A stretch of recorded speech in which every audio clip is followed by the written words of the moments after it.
question vous est adressée ainsi qu'à Dr Thomas. Bon, moi je vais aller dans le cadre d'un cas pratique, n'est-ce pas? Vu que je vais essayer de faire le rapport entre le lait artificiel et notre présentation tabulaire. J'aimerais savoir déjà dans un premier temps, est-ce que NAN a fait ses preuves dans le cadre des brûlures chez les enfants consommant uniquement le lait artificiel? Ça, c'est mon premier cas. C'est-à-dire, l'enfant a refusé carrément le lait maternel.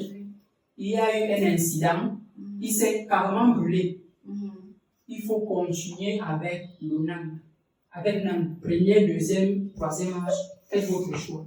Est-ce que les apports de NAN, on va prendre un enfant de 3 mois, c'est-à-dire NAN, premier âge, est-ce que les apports de NAN seront suffisants pour cet enfant? Ou dans notre culture, on ne doit pas, ou bien d'après ce que vous avez dit, on ne doit pas introduire les aliments de la maison. C'est-à-dire, on ne peut pas introduire l'œuf, on ne peut pas introduire le poisson. Est-ce que les apports de NAN premier âge vont combler les besoins de cet enfant? Ça, c'est ma première question. La deuxième question, toujours un cas pratique. Un enfant de cette tranche d'âge-là, qui s'est brûlé, n'est-ce pas? Ça a carrément touché la face et le cou. On ne prend pas de risque. On l'endort, respiration artificielle, histoire de prévenir les œdèmes, tout ce qui va avec. Il prend son lait maternel, normalement, et il prend également son NAN confort, normalement. Est-ce que l'apport sera toujours respecté? C'est-à-dire, je ne sais pas comment les mamans s'organisent souvent.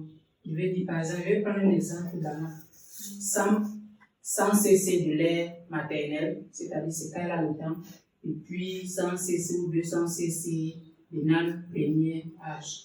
Donc, c'est un peu ça. Je vais savoir, en fait, le tout, c'est est-ce que NAN a fait ses preuves dans le cadre des brûlures pour les enfants qui ne consomment uniquement que le lait artificiel?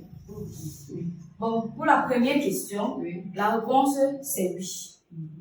Il y a des articles que je peux vous partager parce qu'on a fait beaucoup de recherches sur les infections et justement les infections en cas de brûlure aussi.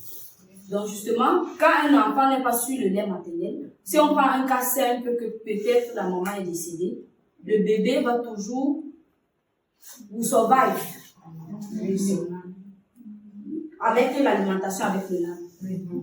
Donc la réponse c'est oui, et il y a des cas qui existent déjà. Pas forcément ici au Cameroun, mais dans les autres pays.